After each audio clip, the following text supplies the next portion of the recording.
안녕하세요. 전국에 계신 경알문 여러분, 경제 읽어주는 남자 김광석입니다. 안녕하세요. 오늘 진행자 아나운서 노은실입니다. 네, 지난번에 이어서 제2편 왜 내 삶은 팍팍할까? 그리고 체감과 다른 경제에 대한 주제로 얘기를 나눠보도록 하겠습니다. 지난주에 GNI라고 국민소득에 대해서 말씀을 해주셨는데 네. 그때 제가 이건 뭐지? 라고 생각이 들었어요. 왜냐하면 GDP는 많이 들어봤거든요. 네. 근데 GNI라고 말씀해 주셨는데 네. 혹시 이 다른 점이 무엇인지 네. 정의 좀 내려주시겠습니까? 정의를 내려드리면, 자, 우리 경제라고 하면 일단은 경제 성장률이나 경제라고 하면 GDP라고 보시면 돼요. 그 네. GDP는 다시 말해서 국내 총생산이에요. 그래서 우리나라 산업이 예를 들어 100개가 있다. 100가지 산업이 있다. 그럼 100가지 산업에서 각자 생산해낸 총 생산액이 있잖아요. 그걸 다 하면 그 한 해의 GDP입니다. 그렇죠?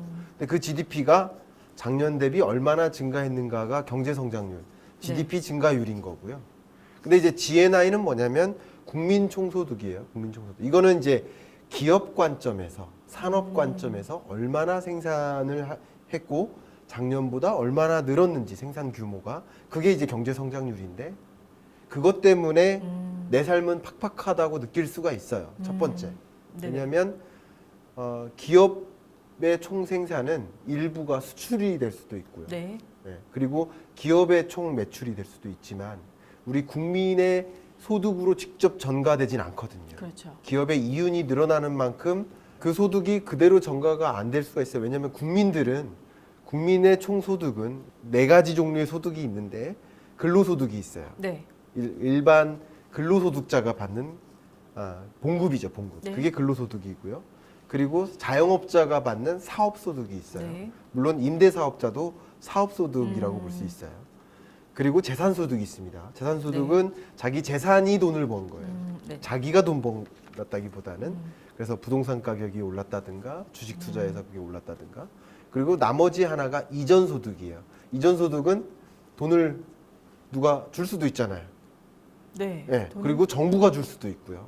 그냥요? 예, 저 어렵다고. 그러니까 이 이전 소득은 그렇게 큰 소득은 아니에요. 네네. 어쨌든 이런 것들이 4가지 카테고리의 소득이 우리 국민 소득이라고 볼 수 있는데 이 기업의 총 생산이 늘어났다고 해서 그것이 국민의 총 소득이 늘어났다고 볼 수는 없거든요. 그래서 2분기 전기 대비 경제 성장률이 0.6이었는데 이 국민 총소득 GNI의 증감률은 마이너스였거든요. 그러니까 1분기보다 오히려 소득이 줄어든 거예요. 그런 여러 가지 이유가 있겠다라고 볼 수 있겠습니다.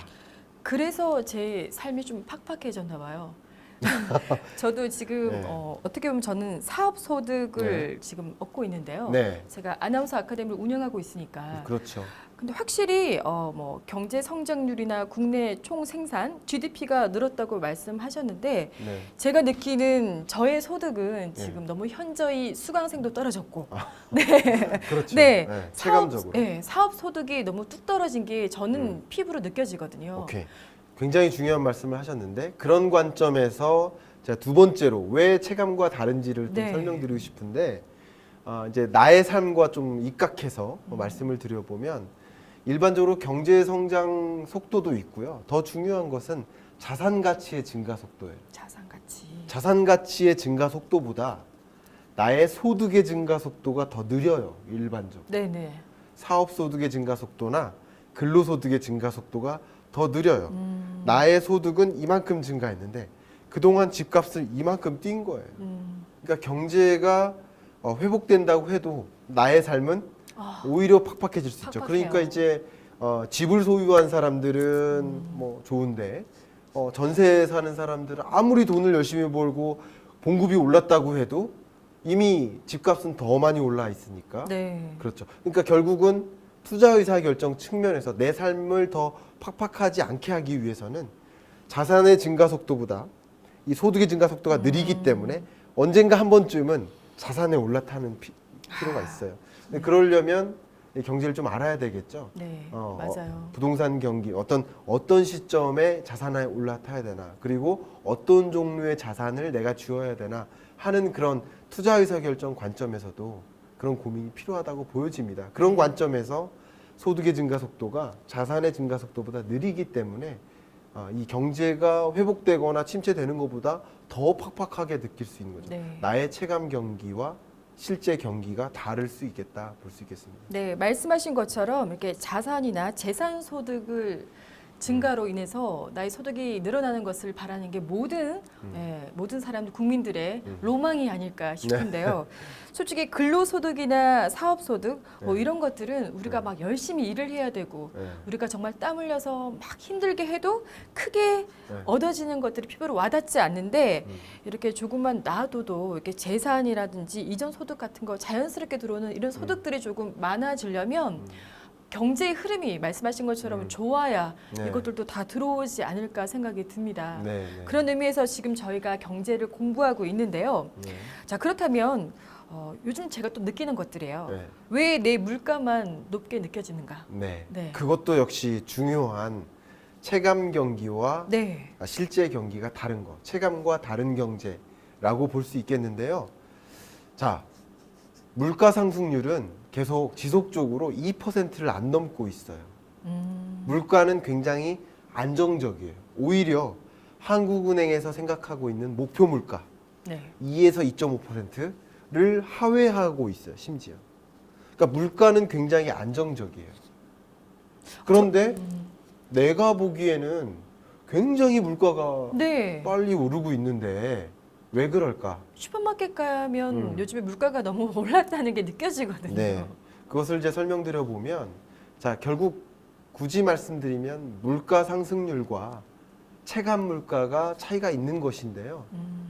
제가 2013년인가요? 그때 현대경제연구원에서 연구할 때 한번 그 보고서의 제목을 식탁 물가라는 표현을 쓴 적이 있어요. 식탁, 예. 그래서 식탁 물가가 굉장히 널리 이제 퍼진 네. 적이 있었어요. 언론을 통해서. 이것을 말씀드리고 싶은데 지금 물가 상승률은 소비자 물가 지수를 추계하는데 수백여 가지의 물건의 재화의 가격 변동분의 평균치라고 볼 수 있어요. 가중 평균이라고 볼 수 있겠죠. 근데 우리가 실제로 많이 사고 많이 체감하는 그런 그게 제품군들은 식탁에서 그렇죠. 네. 일반적으로 이제 식료품 네, 물가라고 볼 수 맞습니다. 있어요. 네. 그러니까 우리는 이제 슈퍼마켓 가서 채소를 많이 사죠. 요즘 야채. 상추값이 엄청 올랐어요. 그렇죠. 특히 추석을 맞이하면 네. 지금 추석 직전이잖아요. 네. 추석을 맞이하면 수요가 엄청나게 급증해요. 네. 채소 수요가. 그렇죠. 그런데 반면에 여름에 무슨 일이 있었어요? 가뭄이 있었죠. 네. 무더위가 있었어요. 그러면 채소의 공급이 원활하지 않았어요. 그렇죠. 예를 들어서 수박이 다 말랐어요. 음. 배추가 다 말랐어요.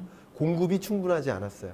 공급은 충분하지 않은 채 수요가 엄청나게 그러니까. 많으니까 항상 늘 네. 추석 직전에 물가가 오르죠. 오르죠. 네. 그게 식탁 물가가 오르는 네. 거예요. 그러니까 내가 매일 사는 거 네.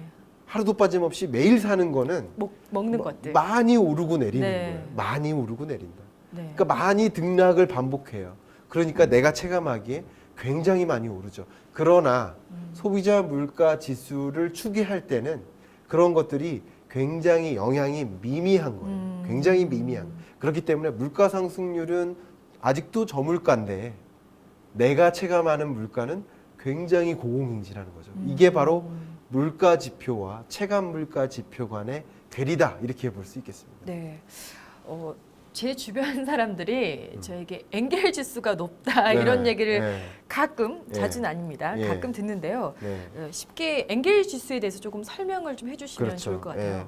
예. 이 체감 물가가 더 높은 이유는 특히 이제 소득 계층별로 구분을 할 수가 있는데 우리나라 국민을 예를 들어서 가구별로 한 2천만 가구가 있다 그러면 2천만 가구를 10등분 할 수도 있어요. 소득별로. 네네. 혹은 5등분 할 수 있어요. 주로 10등분 하거나 5등분 합니다. 보통.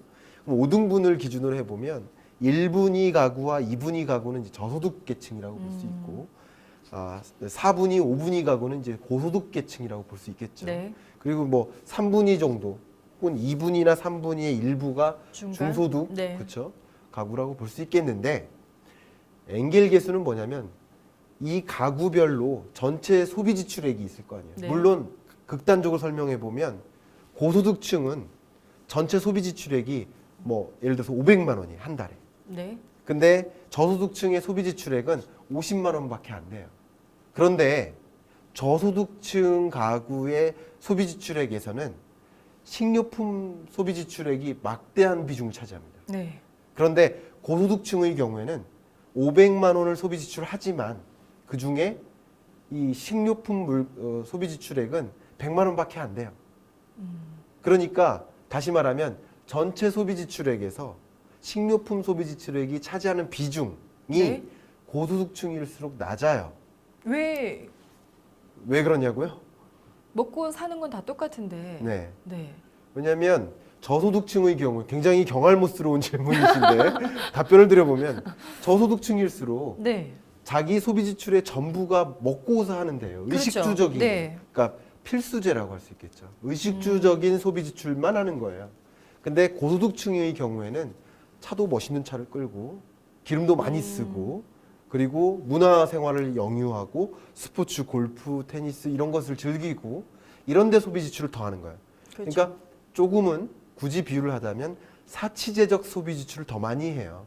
그러니까 예를 들어서 고소득층이라고 제가 한 달에 1,000만 원 번다고 제가 쌀을 100만 원어치 먹을 필요는 없잖아요. 그렇죠. 그러니까 결국은 저소득층도 쌀을 10만 원어치 먹는 거 똑같고요. 저도 쌀을 10만 원어치 먹는 거 똑같아요. 결국은 식료품 소비 지출액은 그렇게 변화하지 않아요. 소득 수준별로. 네. 물론 차이가 있지만 그래서 전체 소비 지출액에서 저소득층의 경우 식료품 소비 지출액이 차지하는 비중이 훨씬 높아요. 저소득층일수록 그렇죠. 그걸 이제 엔겔게스라고 합니다. 전체 소득 대비 말씀하시는 거죠. 전체 소비 지출액 대비 지출액 대비. 식료품 소비 지출액의 비중을 네네. 엔겔 지수 혹은 엔겔 계수로 하는데 저소득층일수록 그게 더 높기 때문에 앞에 말씀드렸던 것처럼 식료품 물가가 네. 급등락할 때 네. 반응이 다른 거예요. 네. 고소득층은 뭐 물가가 상승했어? 나는 네. 전혀 체감 못 하는데 나는 뭐 채소 얼마 사지도 않는데 네네. 나는 늘 레스토랑 가서 밥 먹는데 그러니까 체감을 못 하는데 저소득층은 네. 엄청나게 체감하는 거죠. 그러니까 이런 식료품 물가가 급등락하면 저소득층에게 더 큰 타격이 있다는 거죠. 네. 그렇기 때문에 정부는 물가, 이 식료품 물가 안정을 위한 노력을 굉장히 열심히 해야 되는 겁니다. 네. 제가 이렇게 계속 웃음이 나는 이유는 네. 저는 저소득층인가 봐요.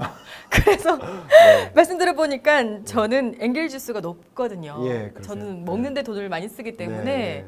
말씀을 딱 들어보니까 빨리 경제 흐름을 잘 읽고 잘 알아서 네. 고소득층으로 올라가야겠다는 생각이 듭니다. 같이 방송을 하는데 한 분은 막 재밌어 하시고 한 사람은 되게 진지하고 네. 제 저소득층 얘기만 나올 때마다 좀 네네. 이렇게 진지해지는데 어쨌든 네네. 다시 또 돌아와서 네네. 저처럼 이렇게 엔겔 지수가 높으신 분들은 우리 노력해서 고소득층으로 우리가 올라가는데 힘을 써야겠습니다. 자, 그럼 다음 질문 또 해볼게요. 네. 요즘 워낙 실업률이 높아요. 네. 네, 특히 또 제 주변에는 취업 준비생들이 많을 수밖에 없는 건 저희 아나운서 아카데미에 면접을 보기 위해서 취업을 하기 위해서 학생들이 많이 찾아오는데요. 네. 저는 이제 나이가 있다 보니까 취업을 할 나이는 아니지만 네. 이렇게 많은 학생들이 찾아올 때 보면 정말 실업률이 높구나, 네. 취업이 어렵구나, 네. 실업자가 많구나 이런 네. 게 느껴지는데 왜 그럴까요? 자, 실업률이 몇 %나 될까요? 그냥 경알못이라고 가정하고 질문드릴게요. 제가 네. 죄송하지만 정말 몰라서 예, 저는 모르시니까 막 말씀해 줘 보세요. 한 40? 40. 제가 되지 않을까요? 사실 이 외부 강연 갔을 때 네네. 종종 묻는 질문 중에 하나예요. 네. 실업률이 몇 %나 될까요? 물가 상승률이 몇 %나 될까요? 이렇게 물으면 네. 그런 식으로 답변하세요. 실업률이 40%래요. 자, 실업률이 40% 이게 체감 실업률인 거예요. 쉽게 말하면 제 주변에 10명 중에 4명은 실업자다. 실업자거나 아니면 취업을 준비하거나 그렇죠. 그렇다고 생각이 들어요. 아주 좋은 답변이신데 제가 네네. 답변을 드려보면 네.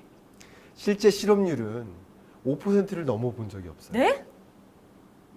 5%요. 네, 5%를 넘은 적이 없어요. 자, 그러면 청년 실업률은 거의 이제 10%를 상하회하는 정도예요. 청년만 따졌을 때. 청년만. 예. 근데 중요한 건 내가 체감하는 동네에서는 내 네. 주변에서는 40%가 실업자인데 이렇게 생각하는 거예요. 보통이에요, 보통.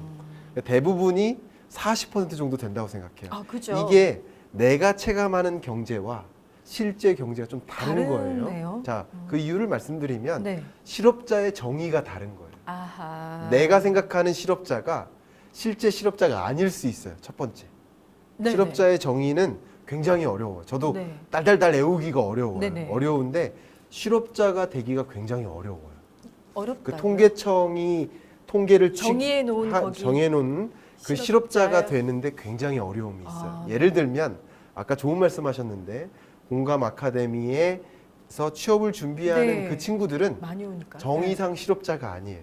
그러면요? 취업을 준비하는 친구들이죠. 그래서 취업 네. 준비자들은 비경제 활동 인구예요. 비경제 활동인 비경제 활동 인구입니다. 인구. 예. 예. 아주 제 책을 꼭 읽어보셔야 되는 것 같은데 그걸 이렇게 구분을 해놨는데 네. 어쨌든 전체 생산 가능 인구, 생산 가능 인구의 정의는 15세 이상이면 만 15세 이상이면 다 생산 가능 인구예요. 네네. 그 중에서 일부가 경제 활동 인구고 일부가 비경제 활동 인구인데요. 네네. 실업자의 정의에 들어가는 게 아니라 취업 준비자는 비경제 활동 인구에 들어가요. 어쨌든. 그래서 실업률이 높지 않군요. 그렇죠. 취업 퍼센테이지로. 준비자도 그렇고요.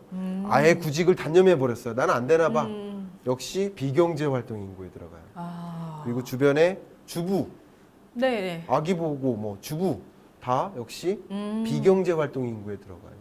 군인도 역시 비경제 활동 인구. 네네. 그러니까 실업자가 되기가 굉장히 어렵고요. 실업자가 되려면 내 취업 준비 기간 동안에 예를 들어서 지금 한 달 동안 일주일 동안 취업을 위한 액션을 취해야 돼요. 실질적인 액션을. 예, 근데 어플라이를 하거나. 정의는 이렇지만 음. 실질적으로 실업자가 맞잖아요. 그러니까 주부들이라는 그러니까 그것을 이제 학생들은. 실업자라고 할 것이냐, 비경제 활동 인구라고 할 것이냐. 이게 일반적으로 경제 지표로서 보여주고 있는 실업자의 정의와 우리 국민들이 생각하시는 실업자의 정의는 조금 다른 거죠. 다르다고 말씀해 그렇기 주셨는데. 때문에 실업자의 규모도 다른 거고요. 실업률의 정의도 사실 다른 거예요. 왜냐하면 실업자가 분자해 있겠죠. 실업률의 네. 정의는. 그렇겠죠. 근데 분모에 뭐가 있느냐. 분모에 모든 국민이 다 들어가느냐. 그건 또 아니에요. 여기서 아까 비경제 활동 인구냐, 경제 활동 인구냐, 생산 가능 인구냐, 뭐 이런 것들이 분모에 뭐가 들어가느냐에 따라서 또 실업률 지표가 다를 수 있어요. 그런 관점에서 내가 생각하는 실업자와 네. 이 경제적인 관점에서 실업자를 실업자를 추계하는 실업자와 차이가 있기 때문에 체감적으로 그 경제 네, 지표가 맞아요. 이해가 안 되는 거죠. 예, 아까 말씀드렸듯이 실업률이 5%가 안 됩니다라고 말씀드리면 내가 체감하는 실업률은 40%인데 라고 답변할 수 있는 겁니다. 네. 제 생각에는 그렇다고 치면 경제 관점에서 그렇다고 치면 경제 관점을 좀 바꿔야 되지 않을까라고 일반인의 입장에서 한번 생각을 해볼 수 그렇죠. 있습니다. 일반인의 입장에서 저도 이제 연구를 하면서 네. 정부한테 많이 권고를 한 적이 있어요. 네. 체감 지표를 따로 만들어야 된다. 아, 그럼요. 체감 지표를 체감 실업률, 체감 물가 이런 것들을 따로 추계해서 실제 국민들이 체감할 만한 지표를 만들고 그래야 그 지표를 가지고 현실적인 답안들을 그렇죠. 만들 수 있으니까. 현실적인 경제 정책을 펼칠 때 물가 상승률이 이렇게 안정적인데 왜 물가를 안정시켜? 실업 수준이 이렇게 안정적인데 왜 고용 정책을 그러니까요. 이렇게 잘못 이해할 수 있거든요. 그러니까 현실적으로 국민들이 체감할 수 있는 그 경제 지표를 따로 만들어야 된다는 것도 한 가지 목소리고요. 제가 국민들께 말씀드리면, 그러니까 쉽게 말해서 정부라고 만약에 한다면 이 정의를 바꿀 것이냐, 아니면 국민들의 이해 수준을 높일 것이냐. 그렇죠. 그러니까 지금 저는 두 가지 다 하는 편인데, 저는 어쨌든 경제를 이해하는 것과 네. 체감 경제를 이해하는 것은 다르다라는 것을 말씀드리는 거고, 그것을 다름을 이해하면서 따로 예를 들어서 경제 기사가 나와도 내가 생각하는 체감과 다를 수 있구나라는 것을 전제한 채로 경제 기사를 읽는다면 더 도움이 되겠죠. 네. 이렇게 삶이 팍팍한 취업 준비생들이나 실업자들이나 설령 저 같은 경우는 소득이 있음에도 불구하고 너무 살기 힘들다, 팍팍하다라고 느껴지는데 특히 저 같은 경우에는 아직까지 돈이 부족해서 집을 사지는 못했어요. 네. 전세에 살고 있는데 네.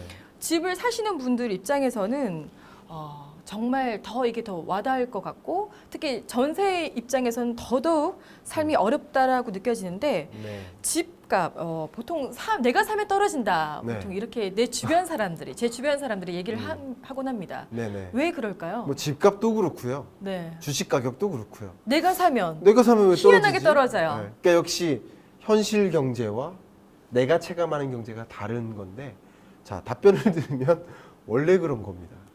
원래 그렇다는 이야기는 뭐냐면 집값이라는 지표가 우리나라 예를 들어서 가구 수가 2천만 가구고 2천만 가구가 다 집을 하나씩 갖고 있다고 하면 2천만 개의 주택이 있을 거 아니에요. 그러니까 네. 단순하게 생각을 해보면 그렇다 그러면 2천만 개의 집값이 똑같이 움직이느냐? 그렇지 않은 거죠.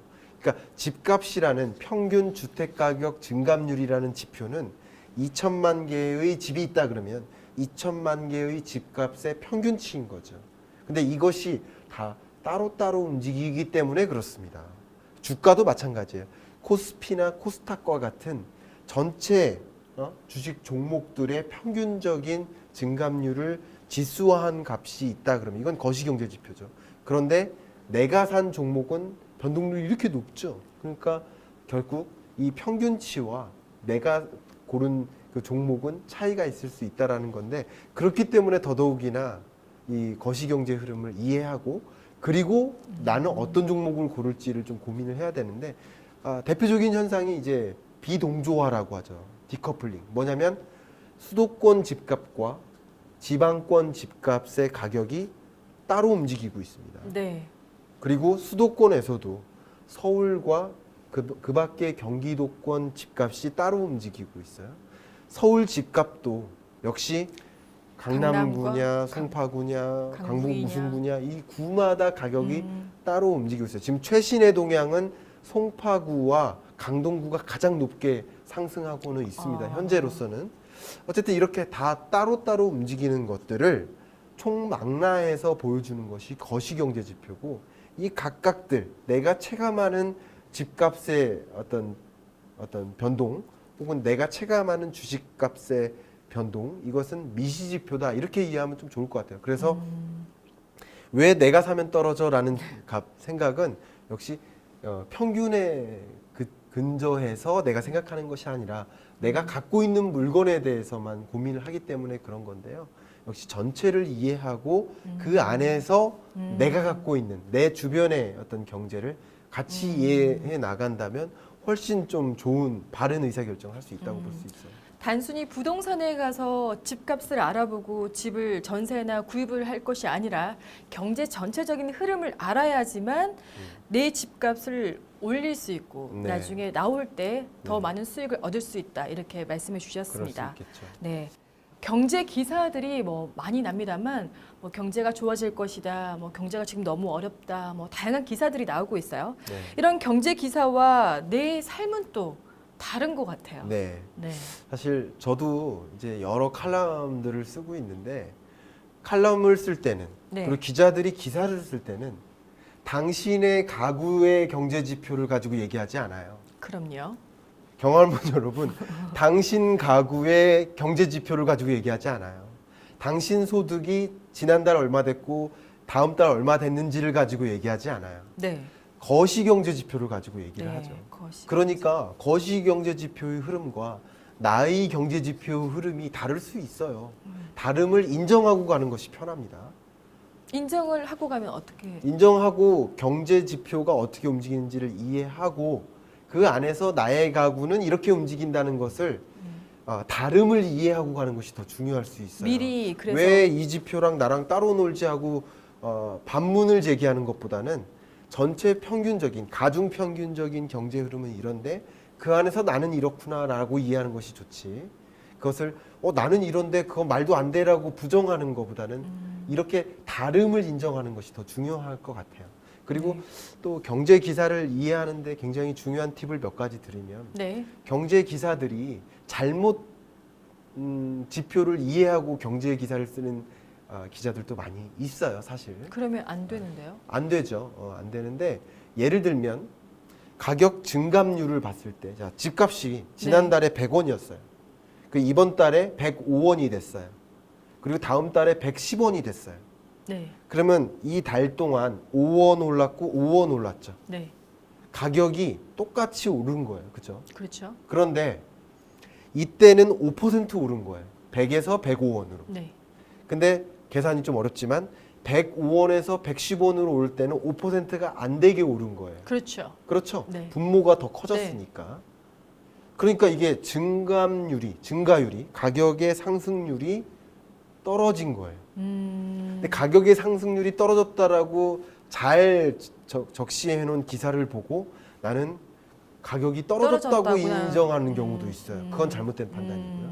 또 기사조차도 이게 가격 상승률이 둔화됐는데 가격이 떨어졌다고 설명해 놓는 기사들도 있어요. 이런 것을 정확하게 구분하는 능력이 필요해요.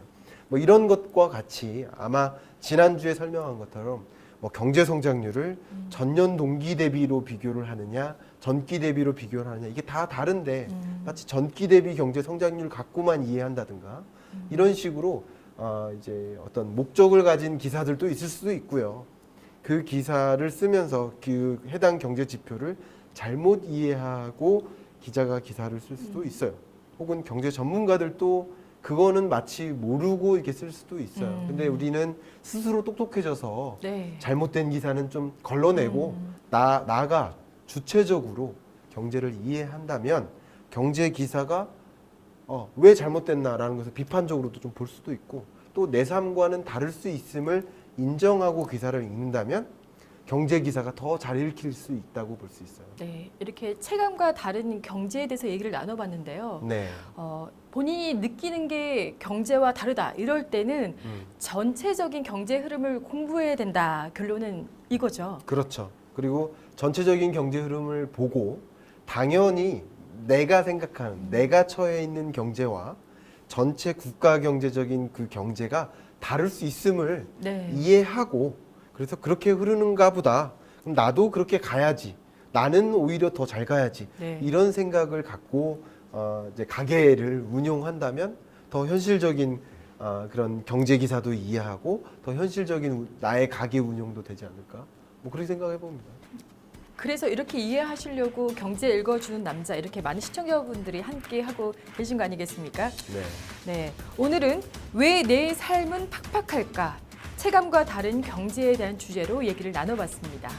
네. 이번 주 경제 읽어주는 남자 김광석이었습니다. 여기까지입니다.